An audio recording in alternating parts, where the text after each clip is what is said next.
Hello! My name is Secondwind 814, and I just got back from seeing 10 Cloverfield Lane. And wow, this was a good one. So, this movie is a horror slash thriller slash sci-fi movie. And it does what it set out to do well. It's scary, it's tense, and it is, well, it does have some neat sci-fi in there. But anyways, so the basic plot of this movie starts out with Michelle, leaving her boyfriend. Now she's driving along the road. She gets hit and run off the road. Wakes up in an underground bunker, owned by a creepy farmer named Harold. Lives there for a while, discovers his horrifying secret, escapes, and then discovers that there are aliens out and invading Earth. So, let's go over some of the more extended details of the plot. So, after Michelle wakes up from getting run off the road, she discovers that she's in the bunker of a guy by the name of Harold. And this is where I'm going to stop to say that whoever played Harold, you did a very, very good job. I thought he sold his character very well.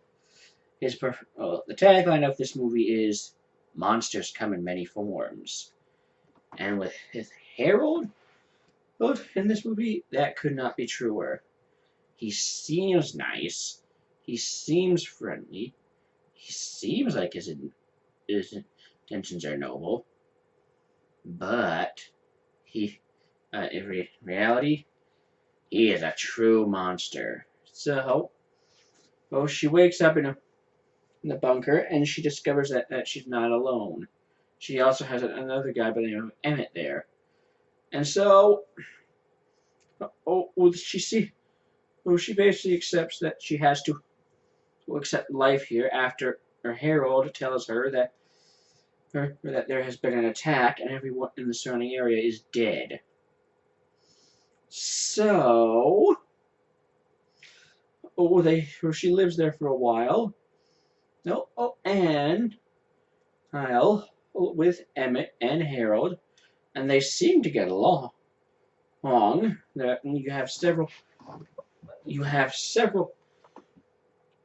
scenes of them playing games, like doing a puzzle, playing board games, watching movies. But then there's a part where Michelle, losing it here, has to go into the air ducts to fix the ventilation system. So, she does, but when she fixes it in the room, I should mention, when she does fix it, she finds a hatch leading out of the bunker with the words "Help" scratched on it, on the inside. And so, basically, that's when Harold's dark secret is revealed. And I'm going to back up now because all through the movie, up to this point, Harold has been talking about Megan, who is supposedly his daughter. And he keeps a picture of her in a book. So, after she comes down from fixing the air duct, fixing the ventilation system, they discover Emmett Megan's picture, sorry, her falls out of the book. Emmett it sees it and says that he recognizes the girl, and her name is not Megan, it's Brittany, a girl who went to school with his little sister who disappeared. Heard. So, heard. And was never found. You see, monsters come in many forms. And they discover another picture of her and Harold sitting together, almost like a family photo. So yeah, like they said, monsters come in many forms.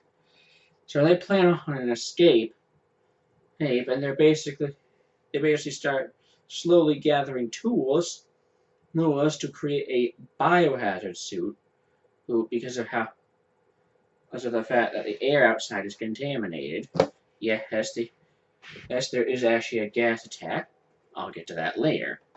So they start trying and to slowly pilfer tools was behind Harold's back to construct an environmental suit and gas mask. But Harold finds out. And basically what happens is he takes them into his bathroom, or his private space, and shows them a barrel of acid.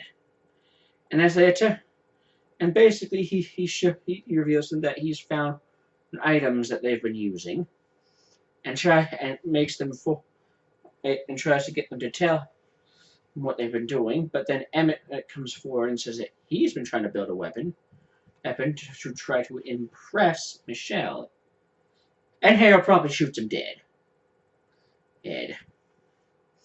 Ed. And so, and then we get a scene where, before she tries to escape, Harold comes down, and in her room that's when he discovers that she's basically trying. He's been constructing an environmental suit to escape. And we have the escape scene, which I think was done wonderfully. So yeah, that was good. That one was good. And so, then she gets outside after several confrontations with Harold, in which she ends up knocking him into acid, and part of his head gets melted off. She escapes and then she discovers that there are alien, and here and they're trying desperately to wipe out humanity. Yes, so yeah. Now, that's basically the plot in a nutshell. So there are some things that I love. So let's go over what are some of the finer points. Like I said before, whoever played Harold in this movie, he did a very, very good job, because he definitely knows how to play the character of a monster. He is very convincing, especially when he gets angry. And he does get angry in this movie. Wow. And so, then there's Michelle. Excuse me, I liked her character. She's definitely her character, a strong, inventive type who gets type. She goes through hell, but I guess you can't really say hell, but she gets kidnapped, and she is able to make her escape by getting a little creative. So yeah.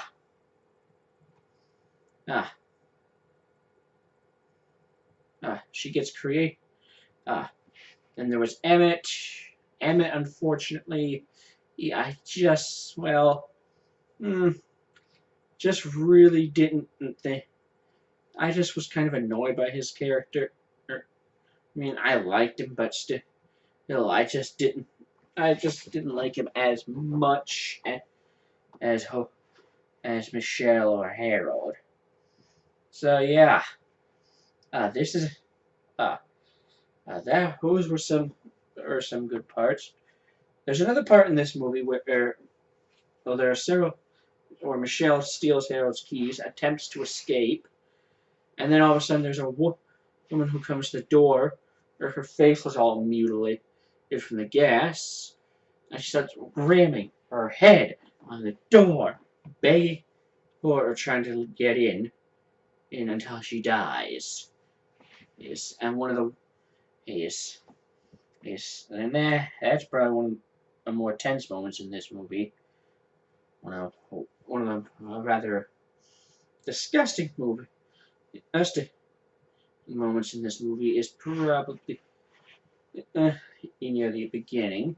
It's not. I mean, it's not that bad, but basically what he does, he takes Michelle up top, and lets her look through the door to see the two of his pigs. And I'm sorry, I've already forgotten their names, but these pigs are essentially, well, they are horribly mutilated.